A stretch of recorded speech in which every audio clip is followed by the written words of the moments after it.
Hello friends, this is Dr. Sachin Goswami and I welcome you on my YouTube channel Dr. Sachin Goswami's English Classes। दोस्तों आज जो हम topic start करने वाले हैं वो है शेक्सपियर के प्लेस। शेक्सपियर के नाटकों में सबसे पहले जो हम स्टार्ट करेंगे जैसे कि आप जानते हैं शेक्सपियर के जो 4 फेमस ट्रेजेडीज मानी गई हैं जिनको आप होकम के नाम से भी याद कर सकते हैं, Hamlet, Othello, King Lear and Macbeth.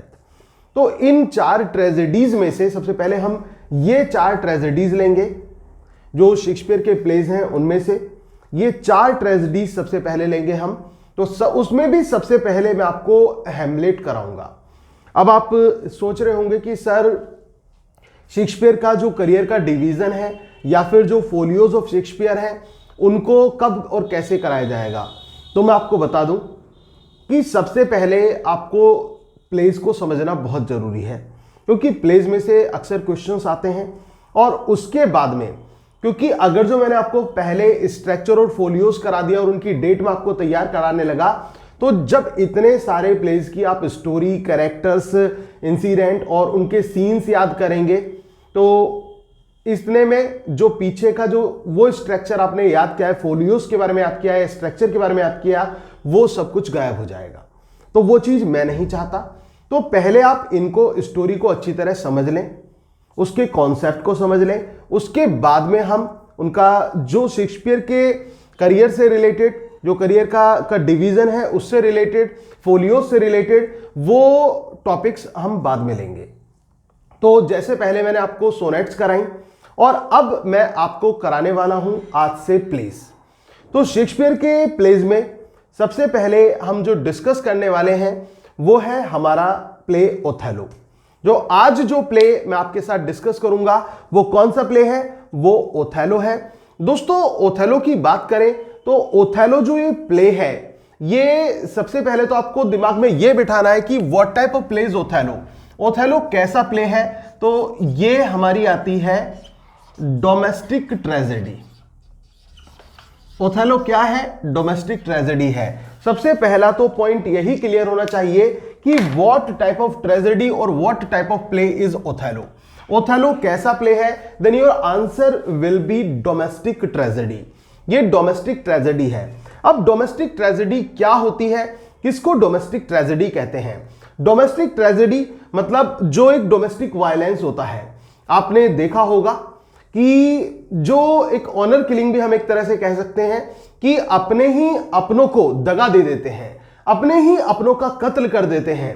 और जब एक घरेलू हिंसा होती है और वो इस भयानक रूप को ले लेती है तो दोस्तों वही बन जाती है डोमेस्टिक ट्रेजेडीज। उसी को कहते हैं डोमेस्टिक ट्रेजेडी। डोमेस्टिक ट्रेजेडी में क्या होता है? जिनसे हम अपने जुड़े हुए होते हैं, जो हमारे अपने नियर डियर होते हैं, हमारे फैमिली मेंबर्स होते हैं, हमारे फ्रेंड्स होते हैं, हमारे रिलेटिव्स होते हैं, उनमें से कोई आपस में किसी का दुश्मन बन जाए और वो दुश्मनी ऐसी बढ़ जाए कि उसमें वो उसको मार दे। तो ऐसी जो ट्रेजेडी होती हैं उनको दोस्तों कहा जाता है डोमेस्टिक ट्रेजेडी। क्या बोलते हैं हम? ऐसे प्लेस को, ऐसी ट्रेजेडीज को डोमेस्टिक ट्रेजेडीज कहा जाता है। और आपने देखा होगा सावधान इंडिया, आप देखते होंगे तो जो प्रोग्राम आता है उसमें यही तो दिखाते हैं। इसी तरह से ही तो चीजों को दर्शाया जाता है कि आपस में वो एक दूसरे की हत्या कर देते हैं। तो जब रंजिशें आपसी इतनी बढ़ जाए और अपनों में इतनी बढ़ जाए और वो इस रूप को ले ले तो वो बन जाती है दोस्तों डोमेस्टिक ट्रेजेडी। जो एक तरह का एक डोमेस्टिक वायलेंस होता है वही डोमेस्टिक ट्रेजेडी का प्रारूप होता है, जिसमें आपसी ही दुश्मन बन जाते हैं और उसमें मर्डर, किलिंग जैसी जो ये हैं जो अपराध हैं वो इसमें होते हैं, वो दिखाई पड़ते हैं। तो दोस्तों ये तो आपको क्लियर हो गया कि ओथेलो क्या है। ओथेलो एक प्ले है, ट्रेजेडी है और one of the most famous tragedies bye Shakespeare. और इतना ही नहीं, ये 4 जो टॉप ट्रेजेडी शेक्सपियर की मानी जाती हैं उनमें से एक है ओथेलो। उनमें से एक ओथेलो आती है। तो ओथेलो कैसी ट्रेजेडी है? ओथेलो डोमेस्टिक ट्रेजेडी है। और एक चीज ध्यान रख लेना, ओथेलो एक ऐसा प्ले है जिससे अक्सर एग्जाम में क्वेश्चंस पूछे जाते हैं। तो ओथेलो को दिमाग में बैठाना बहुत जरूरी है साथियों, तो इसको आप अच्छी तरह से माइंड में सेट कर लें इस ओथेलो प्ले को। तो ओथेलो क्या है? एक प्ले है जो कि 5 एक्ट्स में बटा हुआ है। अब प्ले इन 5 एक्ट्स, कितने एक्ट्स हैं ओथेलो में? 5 एक्ट्स हैं। ओथेलो में 5 एक्ट्स हैं, ये ध्यान रख लेना। There are 5 acts in the play Othello. And what type of tragedy is Othello? Othello is a domestic tragedy, एक डोमेस्टिक ट्रेजेडी है जो ओथेलो है। और ये जो प्ले है ये लिखा गया था 1603 एंड कंसीडर टू बी 1603 और 4 के बीच में इसको कंसीडर कहा जाता है, लेकिन मेन जो ये माना जाता है 1603 में इसको माना जाता है कि 1603 में इसको लिखा गया था। और दोस्तों इट वाज पब्लिश्ड इन 1622।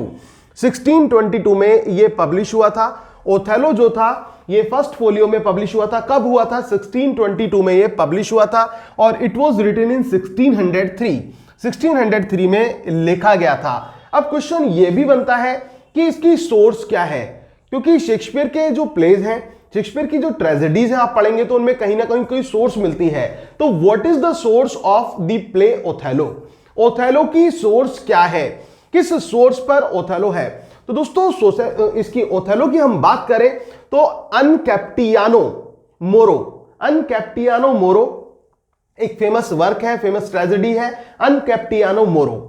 और अनकैप्टियानो मोरो को अगर जो हम बात करें कि व्हाट इज अनकैप्टियानो मोरो, ये अनकैप्टियानो मोरो है क्या? तो इसका मतलब होता है अ मूरिश कैप्टन। अनकैप्टियानो मोरो का मतलब क्या होता है? अनकैप्टियानो मोरो का मतलब होता है अ मूरिश कैप्टन। तो इसकी जो सोर्स है वो सिंथियो का लिखा हुआ जो वर्क है अनकैप्टियानो मोरो, वो इसकी सोर्स है। और सिंथियोस जैसे आप जानते हैं कि वो बकेसियो के डिसिपल थे, एक शिष्य थे, तो वो उनका वर्क है। तो वो ही सोर्स यहां पर शेक्सपियर के इस प्ले में दिखाई पड़ती है। ओथेलो में जो सोर्स है इसकी वो कहां से है? तो ध्यान रखना दोस्तों, सोर्स है अनकैप्टियानो मोरो अ मूरिश कैप्टन, ये इसकी सोर्स है जो कि बाय सिंथियो है, अ डिसिपल ऑफ बकेसियो। तो ये इसकी सोर्स यहां पर आती है। ओथेलो जो ये हमारा प्ले है, तो ये ओथेलो आपको मालूम हो गया होगा कि ओथेलो क्या है। ओथेलो एक डोमेस्टिक ट्रेजेडी है। क्या है दोस्तों? ओथेलो एक डोमेस्टिक ट्रेजेडी है। एक डोमेस्टिक ट्रेजेडी मतलब जो डोमेस्टिक वायलेंस को रिप्रेजेंट करती है। और ये जो प्ले है, अब इसमें हम बात करें तो इसकी मेन थीम क्या आती है? किस थीम पर यह प्ले आधारित है? क्योंकि कहानी को, कैरेक्टर्स को स्टार्ट करने से पहले हमें उसके जो थीम है उसको जानना बहुत जरूरी है। तो दोस्तों इसकी थीम की बात करें तो लव, जेलेसी, सस्पिशियन। जो लव, जेलेसी और सस्पेक्ट जो होता है, एक संदेह जो होता है, सस्पिशियन, तो ये इसकी मेन थीम आती है निकलकर। और लास्ट में हम रिपेंटेंस भी देख सकते हैं इसमें। तो मेन क्या है? Love, jealousy and suspicion. अब जब प्यार में ये सस्पेक्ट आ जाए, संदेह हो जाए, तो वो प्यार हो ही नहीं सकता साथियों। और ये समझ लीजिए कि अगर किसी के प्यार में जरा सा सस्पेक्ट आ जाता है, ये संदेह वाली बात आ जाती है, तो यूं समझिए कि ये प्यार नहीं, ये तो अब एक ऐसे कगार पर प्यार जा रहा है जिसका जो अंजाम है वो बहुत बुरा होने वाला है। तो ऐसा कंसीडर किया जाता है जब प्यार में क्या आ जाता है? प्यार में शक पैदा होने लगता है। और ये जो ओथेलो है ये भी उसी तरह से जो है लव और सस्पेक्ट को रिप्रेजेंट करता है, जेलेसी को भी ये रिप्रेजेंट करता है। और जेलेसी इन नेचर हमें दिखाई पड़ती है इयागो के कैरेक्टर में। जो इयागो का कैरेक्टर है वो इसका मेन कैरेक्टर है। और दोस्तों एक यहां पर एक चीज और जो अक्सर एग्जाम में पूछी गई है वो ये है कि शेक्सपियर का मोस्ट विलेनी कैरेक्टर कौन है? Who is the most villainy characters in the plays of Shakespeare? Shakespeare के नाटकों में मोस्ट विलेनी कैरेक्टर कौन है? सबसे ज्यादा खतरनाक कौन है? सबसे ज्यादा खलनायक कौन है शेक्सपियर के जो प्लेज हैं उनमें? तो your answer will be Iago. Iago आपका आंसर होगा। इयागो एक ऐसा कैरेक्टर है जिसको मोस्ट विलेनी इन नेचर माना जाता है कि मोस्ट विलेनी कैरेक्टर है। शेक्सपियर का मोस्ट विलेनी कैरेक्टर कौन है? इयागो है। याद रख लेना इसे। अब जैसा कि मैंने आपको बताया कि इसकी जो थीम है वो लव, जेलेसी को रिप्रेजेंट करती है। आपने देखा होगा ये जो पृष्ठभूमि है ये सब जो है ये इंग्लैंड की है, वेस्टर्न पृष्ठभूमि है। लेकिन हम इंडिया में भी देखें, हम इंडिया में भी बात करें तो इंडिया में ऐसी जो घटनाएं हैं वो घटती रहती हैं, जहां पर जो लवर होता है वो अपनी बिलव्ड पर शक करता है और उसका शक ऐसा बढ़ जाता है कि उस शक में वो उसकी हत्या तक कर देता है। ऐसे आए दिन केसेस होते रहते हैं और यहां पर ऐसे भी केसेस आपने इंडिया में सुने होंगे कि जो पति है वो अपनी पत्नी पर शक करने लगता है और उस शक में वो अपनी पत्नी को मार देता है, और जबकि बाद में उसको पता चलता है कि जो वो सोच रहा था वो गलत था। तो एक तरह से उसको अपनी बात पर एक रिपेंटेंस करना पड़ता है, एक पश्चाताप उसको करना पड़ता है। तो वो लेकिन कहते हैं ना कि अब पश्चात होत क्या जब चिड़िया चुग गई खेत। तो वही चीज है कि ऐसा एक डोमेस्टिक वायलेंस के रूप में ये चीजें देखी जाती हैं। हमारे देश में ही नहीं, पूरे संसार की हम बात कर लें तो पूरी दुनिया में ऐसा होता है और ये अंग्रेजों की लिखी हुई कहानी है। लेकिन दोस्तों इस कहानी को आप पढ़ेंगे तो आपको अपने भारत में जो घटने वाले किस्से हैं, जो एक रियलिज्म है, वो देखने को मिलेगा। और हो भी क्यों ना, क्योंकि ट्रेजेडी होती क्या है, किसको ट्रेजेडी कहते हैं? Tragedy is an imitation of an action that is serious, complete end of a certain magnitude. क्या है ट्रेजेडी? ट्रेजेडी एक इमिटेशन है। किसका इमिटेशन है? Imitation of an action. एक ऐसे एक्शन को इमिटेट किया जाता है जो कि अपने आप में सीरियस होता है, कंप्लीट होता है और सर्टेन मैग्नीट्यूड लिए होता है। वही तो होती है ट्रेजेडी, उसी को तो कहते हैं ट्रेजेडी। अब इमिटेशन क्या है दोस्तों? इमिटेशन, जैसे कि मैंने आपको बताया, tragedy is an imitation. Tragedy की इमिटेशन है किसका? एक एक्शन का। इमिटेशन मतलब to copy, it means to mimic. Mimesis से ये इमिटेशन वर्ड आया और मिमोसा का मतलब मिमिक्री होता है और मिमिक्री का मतलब होता है टू कॉपी समवन और समथिंग, किसी चीज की कॉपी करना, किसी चीज की नकल करना। और ट्रेजेडी में हम कॉपी क्या करते हैं? ट्रेजेडी में हम कॉपी करते हैं the real issues of society, the real incidents of society. समाज की जो वास्तविक घटनाएं होती हैं वो ट्रेजेडी में कॉपी की जाती हैं।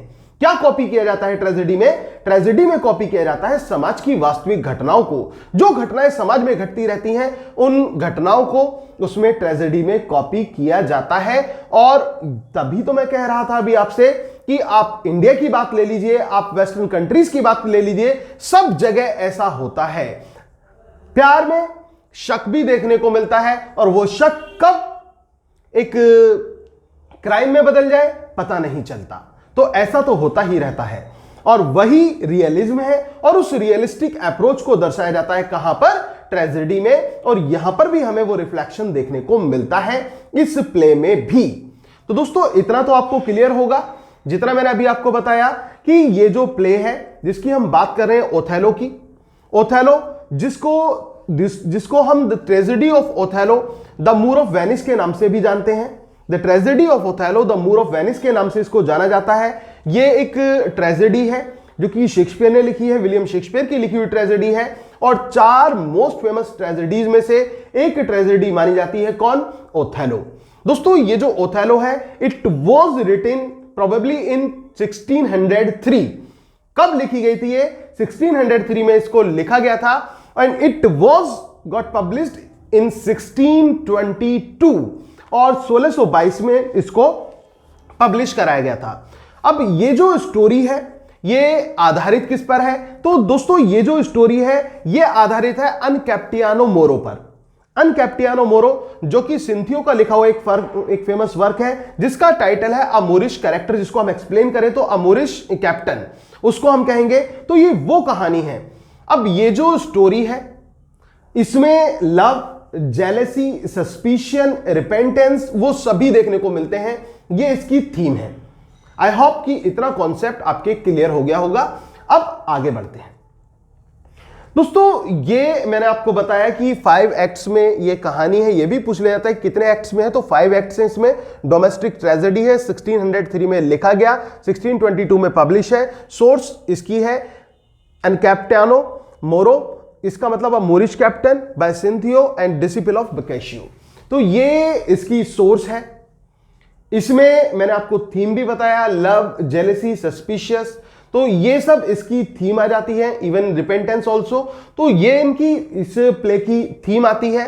और इसमें मैंने आपको एक क्वेश्चन और बताया कि इस कहानी में जो विलेन का भूमिका निभा रहा है वो है इयागो। कौन है? इयागो। इयागो एक ऐसी पर्सनैलिटी जिसकी मोटिवलेस विलेनी हमें देखने को मिलेगी। मोटिवलेस विलेनी यहां पर इस प्ले में हमें देखने को मिलेगी। और यह भी क्वेश्चन अक्सर आ जाता है कि कौन सा विलेन जो है वो मोटिवलेस विलेनी का पार्ट प्ले करता है, तो your answer will be Iago. तो आपका आंसर इयागो होगा। The most villainy characters in Shakespeare's plays, Shakespeare के सारे नाटकों को भी मिला लो तो सबसे ज्यादा खतरनाक एक प्ले आता है, एक विलेन आता है, वो कौन है? वो है इयागो। शेक्सपियर के अगर जो हम इनकी बात करें तो एक ऐसा विलेन जिसके जो सुपरनेचुरल नहीं है, a villain having no supernatural element still counted as supernatural one despite being human. वो इंसान होने के बावजूद भी उसको सुपरनेचुरल में काउंट किया जाता है उसके लक्षणों के कारण, उसके जो डीड्स हैं उनकी वजह से। तो वो कौन है?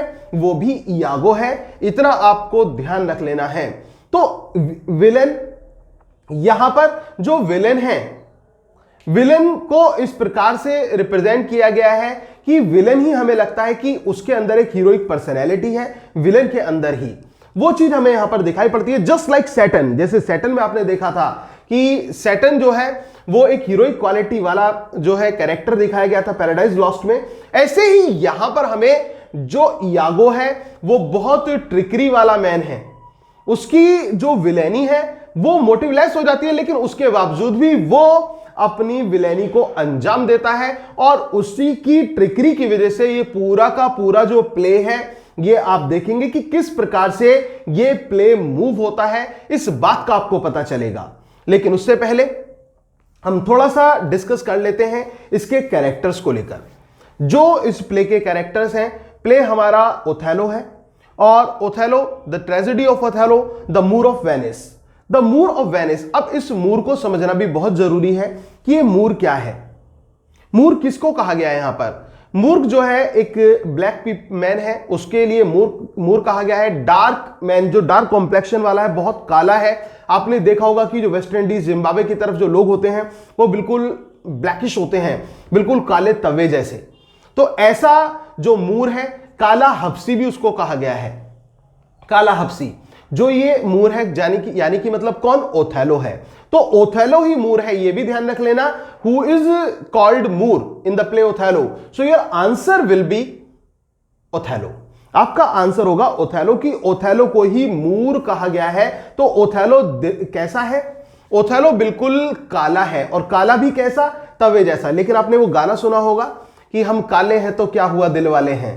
तो ओथेलो भी ऐसा ही दिल वाला है, क्योंकि उसका भी दिल किसी पर आ जाता है, और जिस पर दिल आता है वो कैसी है? वो बिल्कुल ऐसी है जैसे कि मानो बर्फ हो, बर्फ सी सफेद है वो, इतनी सुंदर है वो बहुत सुंदर है। और आप सोचिए कि दोनों के साथ जब कॉम्बिनेशन होगा, दोनों साथ चलते होंगे तो ऐसे लगते होंगे जैसे ब्लैक एंड व्हाइट टीवी चला दिया हो।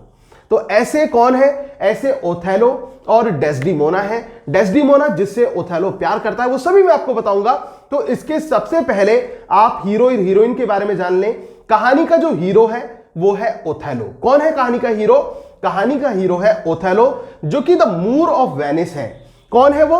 द मूर ऑफ वेनिस है। और इसके साथ साथ दोस्तों ये जनरल है। किसमें? जो वेनिस आर्मी है उसमें जनरल है। कौन? ओथेलो। तो ओथेलो इज द जनरल।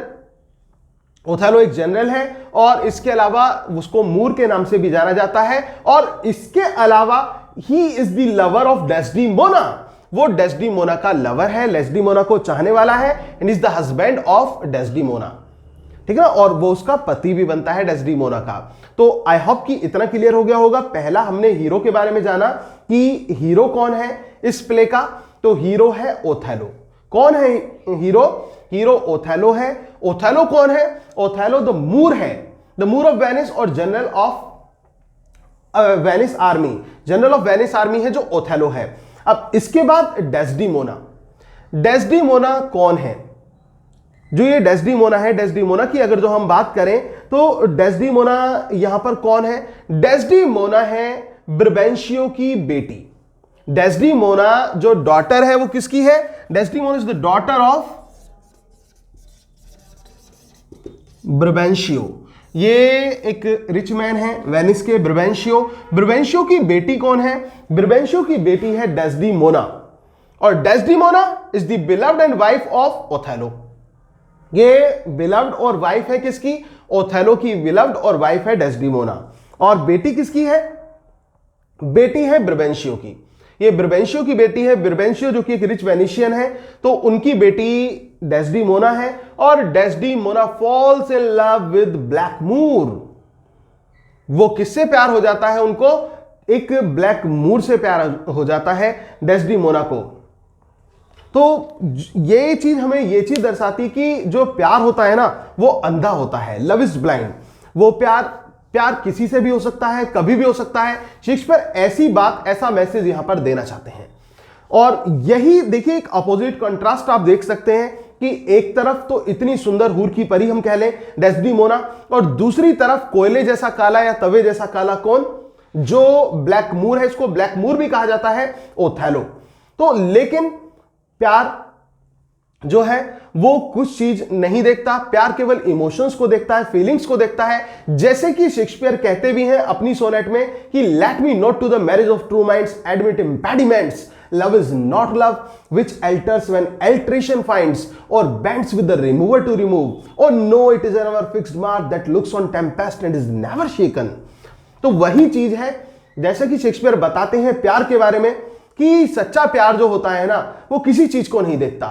सच्चे प्यार के रास्ते में आने वाली किसी बाधा को स्वीकार नहीं करते, और वो प्यार नहीं होता जो किसी के मिटाए मिट जाए, वो प्यार नहीं होता जो किसी के झुकाए झुक जाए, और वो प्यार नहीं होता जो वक्त के हिसाब से बदल जाए। ऐसा प्यार नहीं होता है।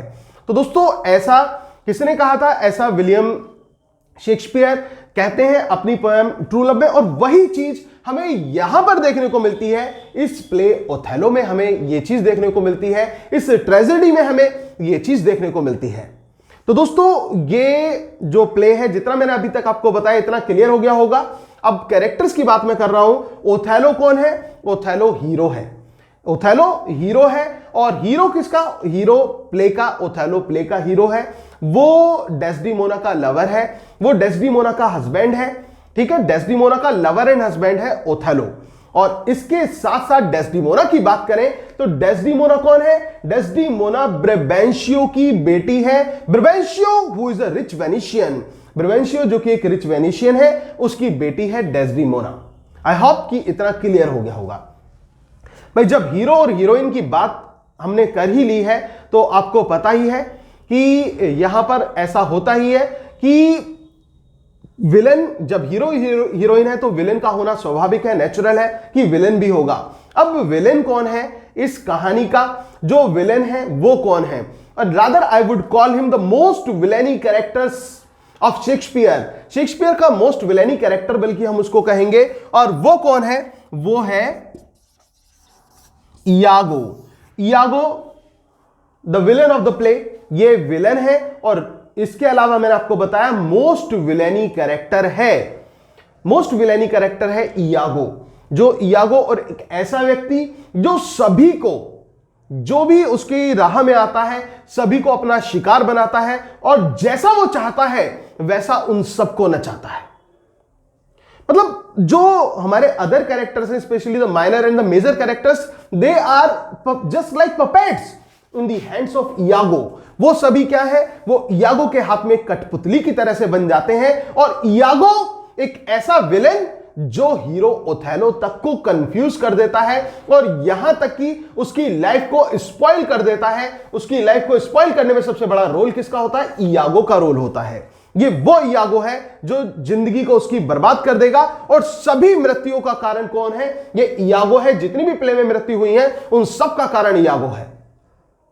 तो ये इयागो एक ऐसा कैरेक्टर है। तो हमने बात की ओथेलो की, डेस्डीमोना की, और इयागो की बात कर ली। अब इसके बाद ब्रबेंशियो आ जाते हैं। ब्रबेंशियो जैसा कि मैं आपको बता चुका हूं, ब्रबेंशियो कौन है? ब्रबेंशियो डेस्डीमोनास फादर। ब्रबेंशियो डेस्डीमोना के फादर हैं, and he is a rich Venetian. जो ब्रबेंशियो है वो एक रिच वेनिशियन भी है। डेस्डीमोना के फादर है और रिच वेनिशियन है ब्रबेंशियो। और इसके अलावा फिर हमारा नेक्स्ट कैरेक्टर आता है, और दोस्तों बड़ा इंटरेस्टिंग सा कैरेक्टर है, और ये कैरेक्टर है रोड्रिगो का। रोड्रिगो भैया, ये रोड्रिगो कौन है? रोड्रिगो कौन है दोस्तों? रोड्रिगो की बात करें तो मैं इन्हें रोड्रिगो को कहूंगा अ फुलिश लवर। अ फुलिश लवर, एक फुलिश लवर है रोड्रिगो। इसके अलावा he is a puppet in the hands of Iago. Iago के हाथ की कठपुतली है कौन? रोड्रिगो। और इसके अलावा अगर जो हम बात करें रोड्रिगो की, he is the one sided lover of Desdemona. ये वन साइडेड लवर है डेस्डीमोना का। डेस्डीमोना का वन साइडेड लवर है, और वन साइडेड लवर है इस वजह से पूरे प्ले में ये बेचारा रोता ही रहेगा इसका, और अंत में फाइनली मारा भी जाएगा। कहते हैं ना कि इश्क अगर दो तरफा हो तो मजा देता है, और एक तरफा हो तो सजा देता है, और वो सजा मिलती है किसको? रोड्रिगो को वो सजा मिलती है। रोड्रिगो तो बेचारा जिसको कहते हैं ना एक फूल, एक मूर्ख व्यक्ति है, एक ऐसा मूर्ख व्यक्ति है जो आसानी से इयागो की ट्रिकरी में आ जाता है, उसका शिकार बन जाता है। इयागो जैसा रोड्रिगो को चाहता है वैसा रोड्रिगो को इयागो नचाता है, और इयागो रोड्रिगो को यूज करता है किसके लिए? For his own personal motives, अपने खुद के पर्सनल मोटिव्स के लिए वो रोड्रिगो को यूज करता है। तो Roderigo is the main puppet. Roderigo एक मेन पपेट है, ध्यान रख लेना, in the hands of Iago. Iago के हाथ में जो सबसे मेन पपेट के रूप में कैरेक्टर हमें दिखाई पड़ता है वो कौन है? वो रोड्रिगो का कैरेक्टर है। ठीक है, वो रोड्रिगो का कैरेक्टर है। दोस्तों आज की जो ये क्लास है ये ओपन टू ऑल है, ये पब्लिकली है जो आज की क्लास है। आप जो भी मेरी क्लास को देख रहे हो, अगर आपको क्लास अच्छी लग रही हो तो वीडियो को लाइक, शेयर और कमेंट करना ना भूलें। और इसके साथ साथ अगर आप इस क्लास का हिस्सा बनना चाहते हैं और आपने क्लास को अभी तक ज्वाइन नहीं किया है तो आप मुझे मेरे नंबर 9756055255 पर कांटेक्ट करें।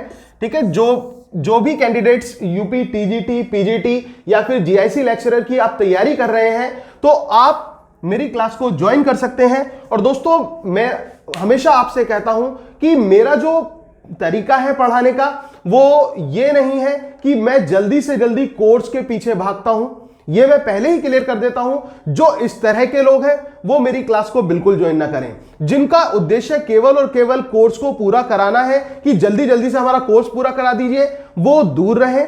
केवल वो मेरी क्लास से जुड़े जिनको लिटरेचर से लगाव हो, जिनको वास्तव में एग्जाम क्रैक करने का एक अंदर से, जिसे कहते हैं ना कि पोटेंशियल होता है, एक अंदर से डेडिकेशन होती है कि मुझे तो निकालना है, विल पावर जिसके अंदर हो, वही व्यक्ति मेरी क्लास से जुड़े, क्योंकि मुझे केवल और केवल रिजल्ट देना है और वो मैं देकर रहूंगा। वो आप देख लेना, केवल आप सच्ची लगन से मेहनत करते रहना, अच्छी तरह पढ़ते रहना, तो आपको रिजल्ट जरूर मिलेगा। तो पर्पस वही है, लेकिन ये नहीं है कि अगर जो मैं आपको डीपली पढ़ा रहा हूं, डेप्थ में पढ़ा रहा हूं तो कोर्स पूरा नहीं होगा। कोर्स पूरा करने की मेरी गारंटी है। कोर्स पूरा होगा, लेकिन किससे होगा? विद इंटरेस्ट, रुचि के साथ होगा। बहुत ज्यादा मतलब एंटरटेनिंग वे में आपको सिखाने वाला हूं, और मेरा पर्पस यही रहता है, चाहे वो मेरी डेमो क्लास हो, चाहे वो मेरी एक्चुअल क्लास हो, मैं कभी भी किसी भी क्लास में कोई डिफरेंस नहीं करता, कोई भी डिफरेंस नहीं करता। चीजों को डेप्थ में समझाने की कोशिश करता हूं, और वो आपको जो मेरी प्रीवियस डेमो क्लासेस हैं उनसे भी अंदाजा हो गया होगा। और इसके साथ साथ जो मेरे साथी मेरे से जुड़े हुए हैं वो तो जानते ही हैं कि किस प्रकार से मैं पढ़ाता हूं। और आप कमेंट बॉक्स में भी जो न्यू कैंडिडेट्स हैं वो चेक कर सकते हैं कि किस प्रकार का रेस्पॉन्स मेरे साथियों का रहता है, क्योंकि मेरी जो जिज्ञासा है, क्यूरियोसिटी है, वो ये रहती है कि मैं अगर जो पढ़ाऊं तो कुछ ऐसा पढ़ाऊं और इस तरह से पढ़ाऊं कि शायद आप मुझे याद रखें। क्योंकि एक अच्छा टीचर वही होता है जो अपनी एक रिफ्लेक्शन, अपनी एक जो एक टच होता है, अपना एक रिफ्लेक्शन होता है, अपनी जो एक नॉलेज होती है वो अपने छात्रों में छोड़ दे, अपने स्टूडेंट्स में छोड़ दे। तो उस कार्य में मैं थोड़ा सा कामयाब होना चाहता हूं, क्योंकि मैं चाहता हूं कि आप मुझे याद रखें कि मैंने भी आपको कभी पढ़ाया था और आपने अच्छा पढ़ा, तो आपको इतना याद रहेगा तो मेरे लिए इससे बढ़कर कोई बात नहीं होगी। ये सबसे बड़ी बात मेरे लिए होगी। तो दोस्तों अगर आप मेरी क्लास का हिस्सा बनना चाहते हैं तो पूरी डेडिकेशन के लिए तैयार रहें। और एक चीज ध्यान रखना, एवरी सैटरडे मैं रिवीजन कराता हूं लाइव क्लास में, और उस रिवीजन में जितना पूरे वीक में पढ़ाया जाता है वो सबका रिवीजन होता है, तो उसको भी साथ के साथ आपको तैयार करके चलना होगा। क्योंकि अगर जो आप तैयार नहीं करते हैं तो ऐसा भी हुआ है कि जो स्टूडेंट्स मेरी क्लास में रेस्पॉन्स नहीं देते हैं या फिर अच्छी तरह नहीं करते हैं, तो पहले तो मैं उनको समझाने की कोशिश करता हूं, फिर बाद में उनसे मैं कह देता हूं कि आप क्लास को छोड़ सकते हैं। क्योंकि पर्पस है अच्छी तरह से पढ़ना, मेहनत से पढ़ना और लगन से पढ़ना। तो दोस्तों स्टार्ट करते हैं फिर से। हम पहुंचते हैं वहीं पर मैं बात कर रहा था कि इयागो जो है वो मोस्ट विलेनी कैरेक्टर है। इसके बाद हमने बात करी ब्रेवेंशियो की बात करी, और रोड्रिगो की बात पर हम चल रहे थे।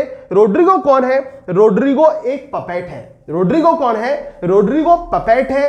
Puppet in the hands of, जो पपेट है वो किसके हाथों में है? इयागो के हाथ में है। और we can also call him a foolish lover, वो एक मूर्ख प्रेमी है। मूर्ख प्रेमी क्यों? क्योंकि डेस्डीमोना को उसके बारे में कुछ नहीं पता, लेकिन वो डेस्डीमोना के प्यार में जो है वो पागल है। और ध्यान रखना, ये डेस्डीमोना से कैसा प्रेम करता है? Not spiritually, he wants a kind of physical love with डेस्डीमोना।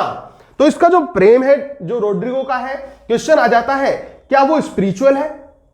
भाई प्यार तो कोई भी कर सकता है, हर किसी को हक है प्यार करने का, लेकिन क्या रोड्रिगो का जो प्रेम है, जो वो डेस्डीमोना को पाने की चाहत रखता है, वो फिजिकली है, वो स्पिरिचुअली है? Your answer will be physically.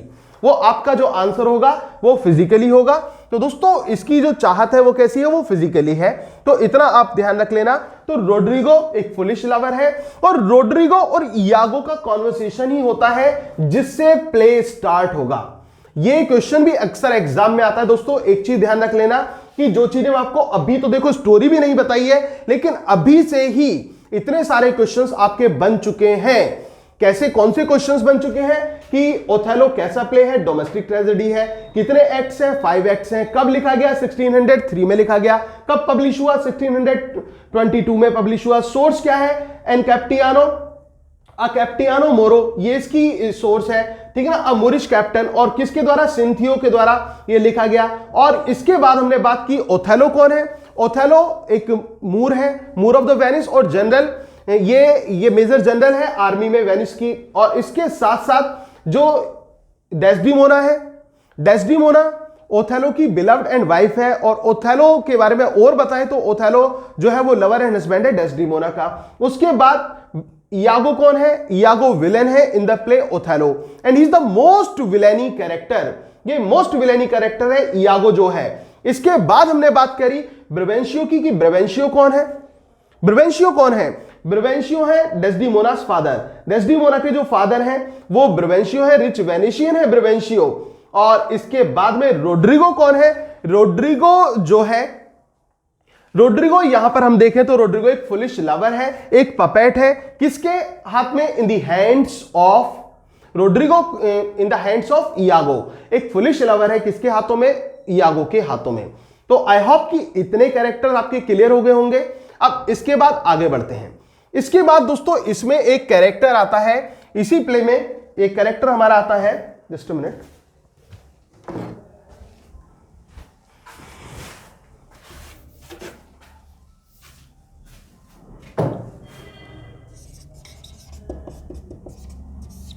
Imiliya. Imiliya का कैरेक्टर आता है। ये इमिलिया कौन है? कौन है ये इमिलिया? तो your answer will be Iago's wife. जो इयागो है, इयागो की पत्नी कौन है? इमिलिया है। इमिलिया, इमिलिया याद कैसे रखें? इयागो की पत्नी है। तो ध्यान रख लेना कि जो इयागो के लिए, ठीक है ना, इयागो से इमिलिया को जोड़ लेना। इयागो इमली खाता है, इतना याद रख लेना, इयागो इमली खाता है, इसका मतलब इयागोज वाइफ इमिलिया। इस तरह से आप इसको याद कर सकते हैं। और वैसे तो सिंपल सा नाम है, आसान सा, यूं ही दिमाग में बैठ जाएगा। इमिलिया इयागो की पत्नी है, ठीक है। और इसके अलावा वो असिस्टेंट कह दें, मेड कह दें, किसकी है? डेस्डीमोना है। एन असिस्टेंट और मेड टू डेस्डीमोना, जो इमिलिया है। तो इमिलिया क्लियर हुआ। इसके बाद इसमें एक कैरेक्टर आता है बियांका का। बियांका का कैरेक्टर, ये बियांका कौन है? लेकिन इस बियांका को समझने से पहले आपको समझना होगा कैशियो को। इसमें कैरेक्टर किसका आता है? कैशियो का कैरेक्टर आता है। कैशियो, इस कैशियो को आपको समझना होगा बियांका को समझने से पहले कि कैशियो कौन है। कैशियो कौन है? तो कैशियो को हम बात करें तो कैशियो एक जो है वो लवर है किसका? बियांका का। Cassio is the lover to Bianca. ये बियांका का लवर है कैशियो, और इसके अलावा लेफ्टिनेंट इन दी आर्मी। ये लेफ्टिनेंट है, जो कैशियो है लेफ्टिनेंट है किसमें? आर्मी में लेफ्टिनेंट है। और इसका भी किस्सा क्या होता है, ये कैशियो जो है, कैशियो को लेफ्टिनेंट अपॉइंट कर दिया जाता है किसके द्वारा? ओथेलो के द्वारा। जबकि इयागो को ये एक्सपेक्टेड था कि ओथेलो मुझे जो है वो लेफ्टिनेंट का पद देगा, लेकिन हो गया उल्टा। और यहीं से इयागो की जो विलेनी है, जो ट्रिकरी है, वो स्टार्ट हो जाती है।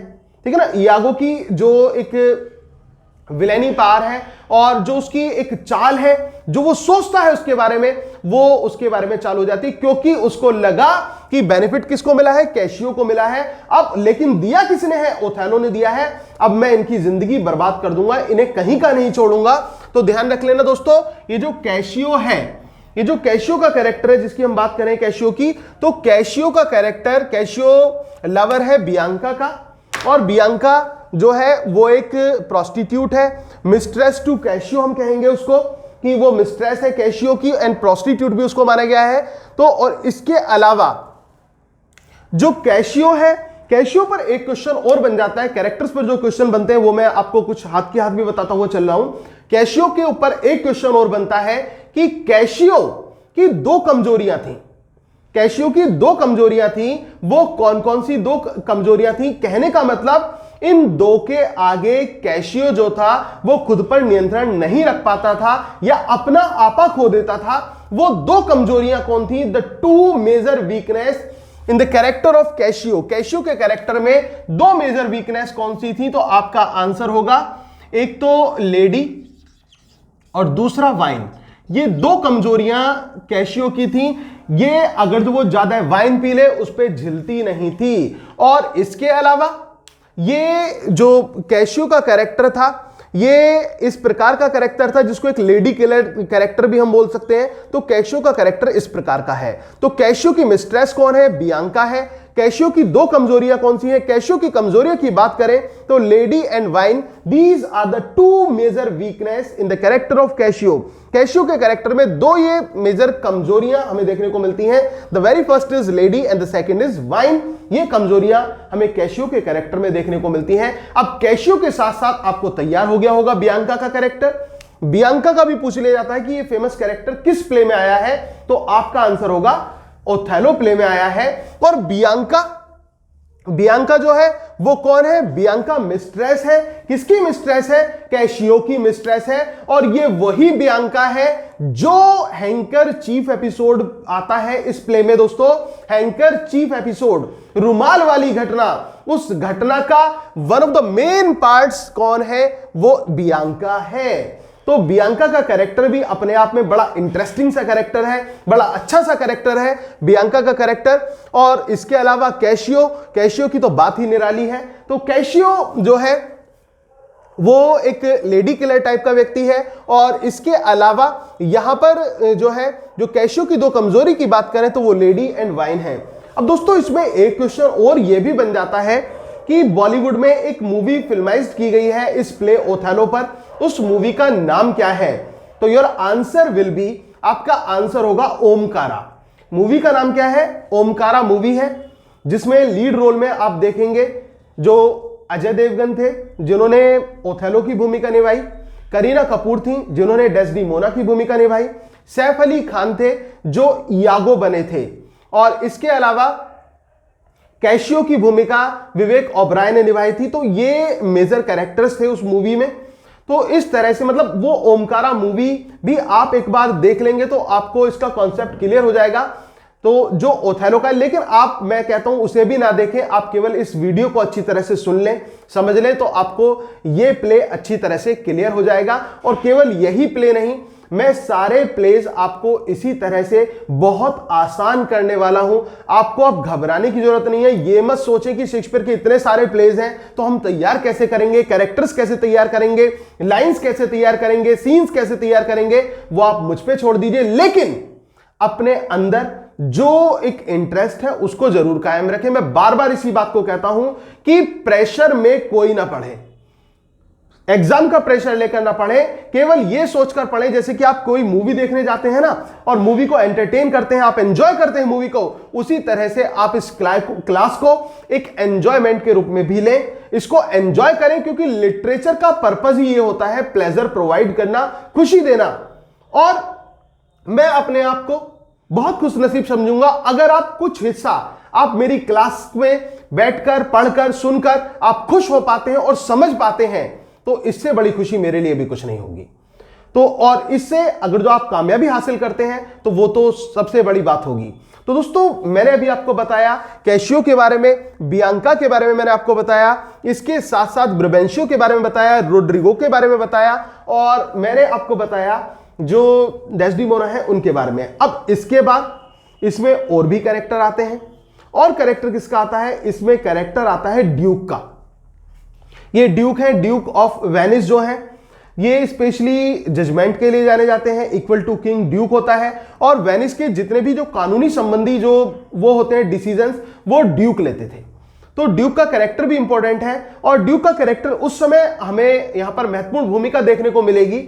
एक तो जो ओथेलो के ट्रांसफर की बात जब आती है कि ओथेलो का जो ट्रांसफर है वो वेनिस से साइप्रस में कर दिया गया। देखना दोस्तों एक चीज और, जैसे कि आप देखते हैं कि एरिस्टोटल ने 3 यूनिटीज बताई थी जो एक ट्रेजेडी में, एक प्ले में होनी चाहिए, unity of time, unity of place and unity of action. लेकिन शेक्सपियर पर एक आरोप लगा है, शेक्सपियर पर यह आरोप लगा है कि जो ये शेक्सपियर है, विलियम शेक्सपियर, ये इन तीनों यूनिटीज का एक प्रकार से वायलेशन करते हुए प्रतीत होते हैं, इनको मतलब इनको ना मानते हुए प्रतीत होते हैं। वो चीज, उसकी झलक हमें इसी प्ले में दिख जाती है, ओथेलो में भी, कि जब ये सीन ट्रांसफर होता है कहां से कहां, वेनिस से साइप्रस, तो इसका मतलब जो यूनिटी का कॉन्सेप्शन था वो तो फेल हो जाता है, और शेक्सपियर करते भी ऐसा ही है।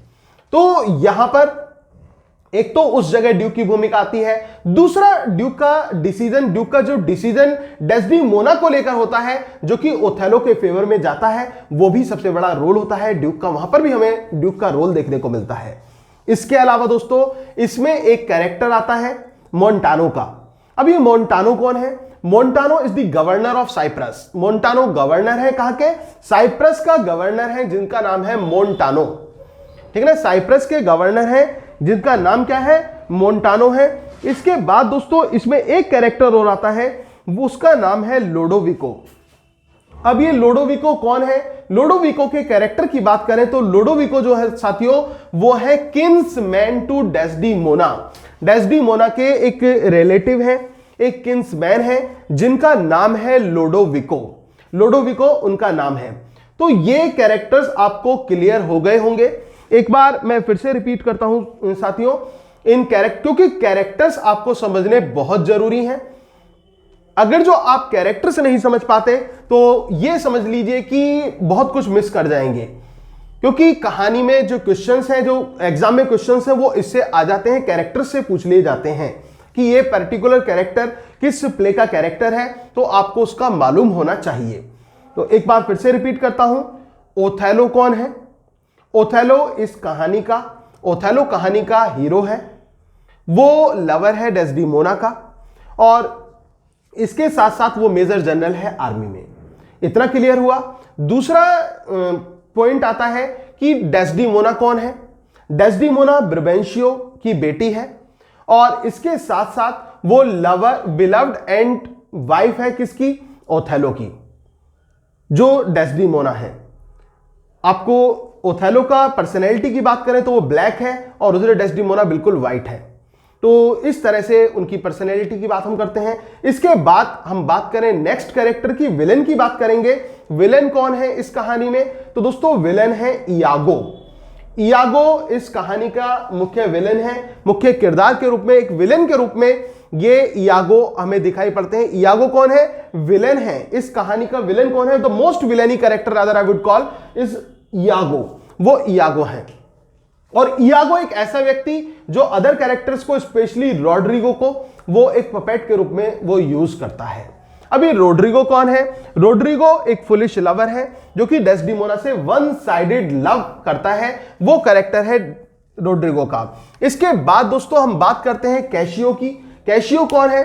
कैशियो वो बियांका का लवर है जो कैशियो है। बियांका जो कि एक मिस्ट्रेस है, उसका लवर कैशियो है, जिसको ओथेलो के द्वारा लेफ्टिनेंट के पद पर नियुक्त किया जाता है, वो है ये कैशियो। इसके बाद हम बात करते हैं कि जो लोडोविको कौन है? लोडोविको कौन है? लोडोविको किंग्समैन है, किसके? डेस्डिमोना के कह लीजिए, ब्रबेंशियो के कह लीजिए। ड्यूक कौन है? ड्यूक यहां पर जो ड्यूक है वो इक्वल टू किंग हम कह सकते हैं, और वो क्या करते हैं? उनका जो मेन वर्क है ड्यूक का वो है डिसीजंस पास करना, मतलब एक वो कानूनी कार्यों में जो लीगल वर्क्स होते हैं उसमें उनको मतलब पास करते हैं, उनका संदेश वो देते हैं जो ड्यूक होते हैं। तो ड्यूक का कैरेक्टर हमें मतलब बहुत ही एसेंशियल कैरेक्टर यहां पर है, और एक जो इस पे एक इफेक्टिव कैरेक्टर भी हम ड्यूक के कैरेक्टर को बोल सकते हैं। और मैंने आपको बताया कि कहां कहां ड्यूक का हमें मेन रोल हमें दिखाई पड़ता है। इसके अलावा मोन्टानो कौन है? मोन्टानो गवर्नर ऑफ साइप्रस है जो मोन्टानो है। इमिलिया कौन है? इमिलिया वाइफ है किसकी? इमिलिया वाइफ है इयागो की। इयागो की पत्नी का नाम क्या है? इमिलिया है। इयागो जो कि विलेन है इस कहानी में, और इमिलिया इसके अलावा असिस्टेंट मेड है किसकी? डेस्डिमोना की असिस्टेंट मेड भी इमिलिया रही है। तो ये इसमें कैरेक्टर आते हैं, चाहे लोडोविको का हो, और एक ग्रेशियानो का कैरेक्टर भी आता है जो कि इनके भाई हैं, ब्रबेंशियो के भाई हैं ग्रेशियानो। लोडोविको किंग्समैन है, ग्रेशियानो इनके ब्रदर हैं। तो इनका सभी का कैरेक्टर हमें देखने को मिलता है, लेकिन जो मेजर रोल है जिनके इर्द गिर्द ये कहानी जो है घूमेगी वो ओथेलो है, वो डेस्डिमोना है, इयागो है, रोड्रिगो है, कैशियो, इमिलिया और बियांका। ये कैरेक्टर्स हैं जिनके चारों तरफ कहानी पूरी तरह से घूमती है, और एक ड्यूक को इसमें हम ऐड कर देते हैं, ड्यूक एंड ब्रबेंशियो को। तो ये इन किरदारों के चारों तरफ जो हमारी कहानी है वो घूमती है ओथेलो की, जो कि 5 एक्ट्स में डिवाइडेड है। जो ये कहानी हमारी कितने एक्ट में बटी हुई है? ये 5 एक्ट में बटी हुई है। अब हम बात करते हैं कि कहानी की स्टार्टिंग कहां से होती है। ये जो कहानी है ये शुरुआत कहां से होती है? दोस्तों कहानी की स्टार्टिंग होती है रोड्रिगो और इयागो के कॉन्वर्सेशन से। ये भी चीज ध्यान रख लेना, ये जो फर्स्ट एक्ट है, ये जो इस प्ले का फर्स्ट एक्ट है, ये कैसे स्टार्ट होता है? तो आपका आंसर होगा it starts with the conversation of Roderigo and Iago. ये स्टार्ट होता है रोड्रिगो और इयागो के कॉन्वर्सेशन से। किससे स्टार्ट होता है? रोड्रिगो और इयागो के कॉन्वर्सेशन से ये प्ले स्टार्ट होता है, जो ओथेलो प्ले है। इतना आपको ध्यान रख लेना है। और इयागो जो है, यहां पर इयागो और रोड्रिगो बातें कर रहे हैं, इसी बीच में तो इयागो जो है वो रोड्रिगो को यह बताता है कि जो रोड्रिगो है वो किससे प्यार करता है? डेस्डिमोना से प्यार करता है। तो वो रोड्रिगो को यह संदेश देता है कि जिस से वो प्यार करता है, जिस लड़की से वो प्यार करता है, जिस डेस्डिमोना से वो प्यार करता है, वो एक ब्लैक मूर यानी कि ओथेलो के साथ वो एलॉप हो गई है, वो ओथेलो के साथ भाग गई है। ये बात वो उसको बता देता है।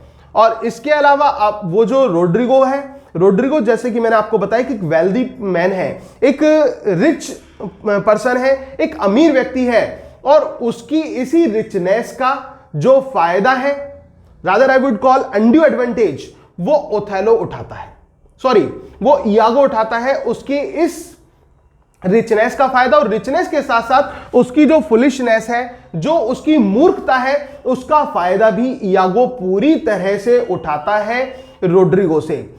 और यहां पर वो यही बात बताता है उसको कि जो उसकी प्रेमिका है वो किसके साथ भाग गई है? वो एक ब्लैक मूर के साथ भाग गई है।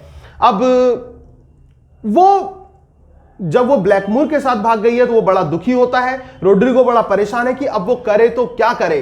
तो इस समय इयागो जो है वो रोड्रिगो को कहता है कि तुम्हें परेशान होने की कोई जरूरत नहीं है, अभी भी तुम डेस्डेमोना को प्राप्त कर सकते हो। डेस्डेमोना तुम चाहो तो अभी भी तुम्हारी हो सकती है, लेकिन उसके लिए तुम्हें उसके फादर को इंप्रेस करना होगा, उसके फादर को इंप्रेस करना होगा। और तो रोड्रिगो कहता है कि ये मैं कैसे कर सकता हूं, उसके फादर को इंप्रेस करना तो कोई आसान काम नहीं होगा, वो मैं कैसे कर पाऊंगा। तो उस समय इयागो उससे कहता है कि एक काम करना, तुम मेरे साथ वहां पर चलना और वहां पर ब्रबेंशियो को जाकर यह सूचित करना कि उनकी जो बेटी है वो एक ब्लैक मूर के साथ भाग गई है। क्या बताना है उनको? यह कहता है कि तुम्हारी जो बेटी है वो एक ब्लैक मूर के साथ भाग गई है, इस बात को तुम्हें उनको बताना है। अब वो ये कहता है कि अगर जो ये बात झूठी निकली तो जो ब्रबेंशियो है वो मुझे दंडित कर सकते हैं, वो मुझे पनिश कर सकते हैं, और ये तो मेरे लिए मतलब एक तरह से खतरा होगा। तो वो इयागो कहता है कि ये बात बिल्कुल पक्की है और तुम वहां पर जाओ और इस बात को बताओ। अगर जो तुम उनको कन्विंस करने में कामयाब होते हो तो ब्रबेंशियो तुमसे इंप्रेस हो जाएंगे और जब उनकी बेटी उनके पास आ जाएगी तो वो उसकी शादी तुमसे कर देंगे। और इस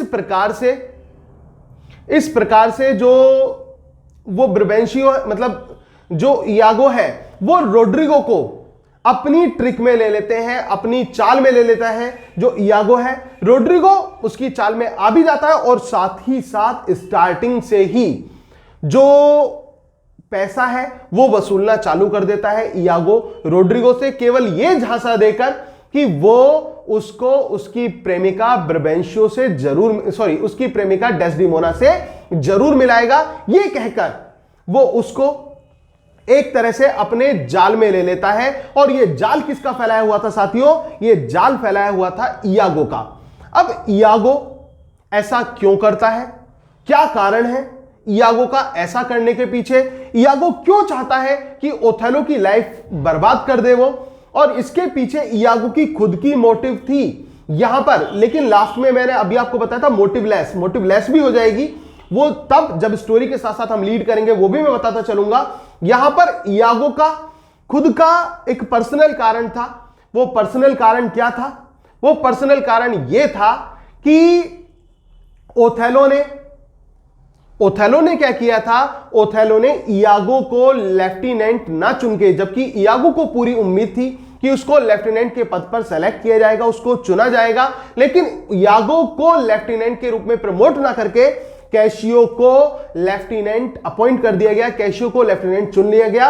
तो इयागो इस वजह से पूरी तरह से एक तरह से गुस्से में था और अपनी जो चालाकी थी, अपनी जो विलेनी थी, उसका जाल वो बिछाने वाला था। अब किसके खिलाफ? ओथेलो के खिलाफ और कैशियो के खिलाफ। कैशियो क्योंकि उसको वो पद मिला था इसलिए वो कैशियो की लाइफ भी बिगाड़ेगा, और ओथेलो ने ये काम किया था इसलिए वो ओथेलो की लाइफ को भी बर्बाद कर देगा। ये उसने डिसीजन ले लिया।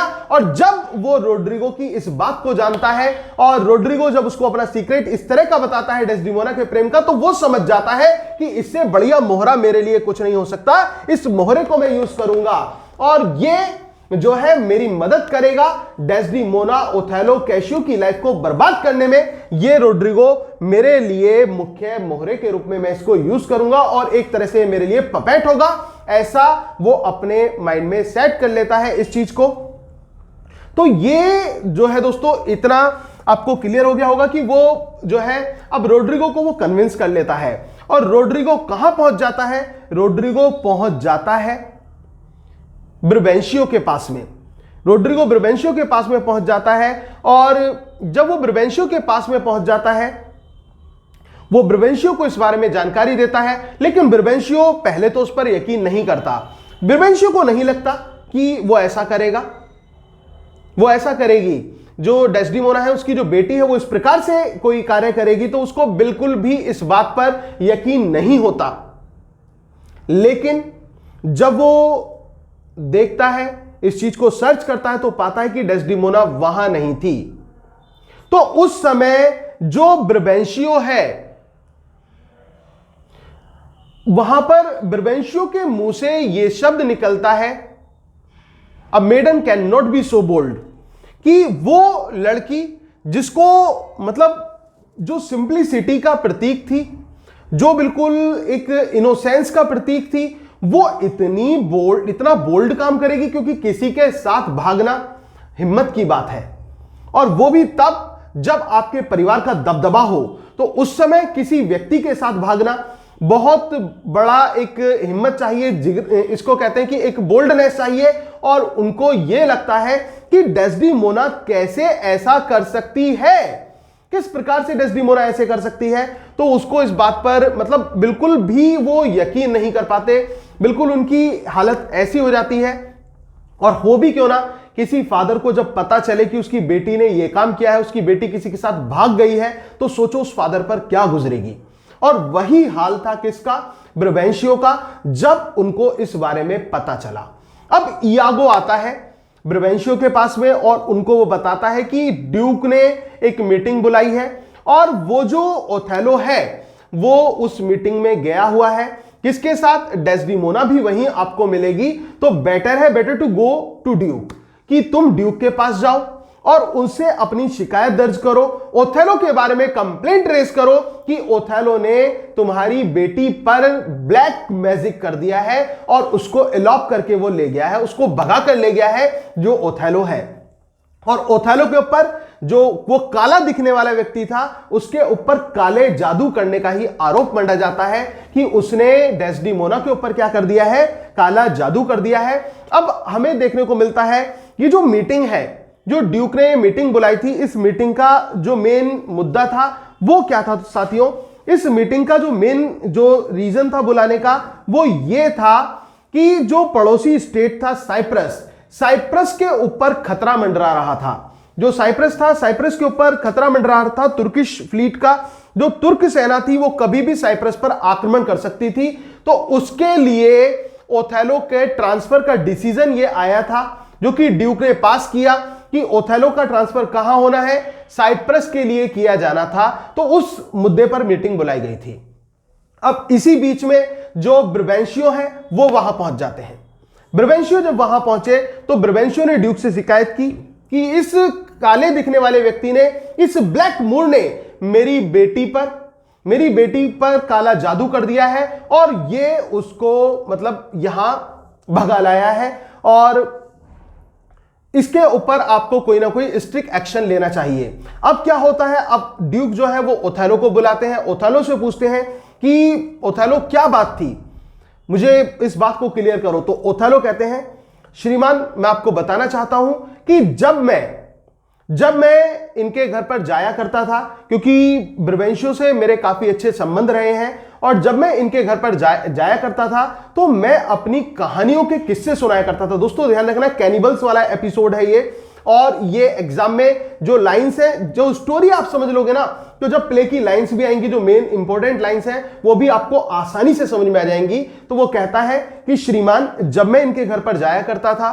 तो मैं अपनी बहादुरी के किस्से, अपने युद्ध के, अपनी बहादुरी के किस्से सुनाया करता था, और छुप छुप कर मेरे उन किस्सों को इनकी बेटी डेस्डेमोना भी सुना करती थी। डेस्डेमोना को वो कहानियां बहुत अच्छी लगी, और जो नरभक्षी वाली कहानी थी, कैनिबल्स की कहानी, वो डेस्डेमोना को बहुत ही अच्छी लगी थी। और कुछ आलम इस प्रकार का हुआ कि धीरे धीरे मैं भी डेस्डेमोना को अच्छा लगने लगा। तो मैंने कोई उस पर ब्लैक मैजिक नहीं किया है, वो अपनी मर्जी से मेरे साथ आई है। अब बात आती है डेस्डेमोना की। डेस्डेमोना से ड्यूक पूछते हैं कि डेस्डेमोना कि क्या तुम्हारे ऊपर किसी प्रकार का कोई प्रेशर बनाया गया, कोई दबाव था, कोई काला जादू था? तो डेस्डेमोना कहती है, श्रीमान मेरे ऊपर कोई काला जादू नहीं किया गया, मैं मैच्योर्ड हूं अपने डिसीजन लेने के लिए, और मैं अपनी मर्जी से ओथेलो के साथ आई हूं, और ओथेलो को मैं अपना जीवन साथी स्वीकार कर चुकी हूं। वो ये बात पूरी डिक्लेयर कर देती है।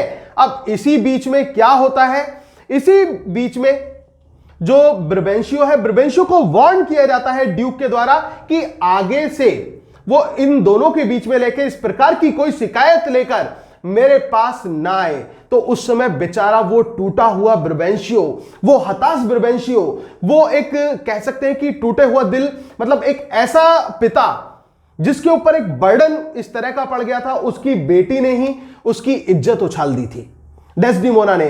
तब उस समय वो मूर से ये बात कहकर जाता है कि मूर इस बात को याद रख लेना, ओथेलो इस बात को याद रख लेना कि वो लड़की जो अपने पिता को धोखा दे सकती है ना, जो अपने पिता की नहीं हो सकी, वो तुम्हारी कैसे हो जाएगी।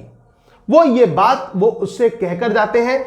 और इसी बीच में जब बात साइप्रस जाने की आती है तो ओथेलो जो है, ओथेलो यहां पर ये चाहता है, ओथेलो ये चाहते हैं कि जो साइप्रस जाने का डिसीजन है उसमें वो अपनी पत्नी को भी अपने साथ ले जाना चाहते हैं। क्यों? क्योंकि वो चाहते हैं कि जिस पर्पस से उन्होंने शादी की है, साथ रहने के पर्पस से, वही अधूरा रह जाएगा तो इस शादी का कोई फायदा नहीं होगा। तो मैं अपने साथ अपनी पत्नी, अपनी वाइफ डेस्डिमोना को भी साइप्रस ले जाना चाहता हूं। इसकी अनुमति भी यहां पर ड्यूक उनको दे देते हैं। लेकिन अब देखने वाली बात यह है, क्या जो डेस्डिमोना है वो सेम शिप पर ओथेलो के साथ जाएगी और डेस्डिमोना के साथ वहां पर कौन जाएगा और आगे चलकर इयागो किस प्रकार का जाल फेंकेगा जिसमें ये सभी के सभी शिकार बन जाएंगे। तो टू बी कंटिन्यूड टुमारो। तो दोस्तों इसको जारी हम कल रखेंगे और ये जो इनकम्प्लीट स्टोरी अभी रही है हमारे सभी लोगों के लिए, ये मैं कल इसको पूरी करूंगा। और कल भी ये वीडियो, जब तक ओथेलो आपका ये जो स्टोरी है कंप्लीट होती है, ये वीडियो पब्लिक रहेगी,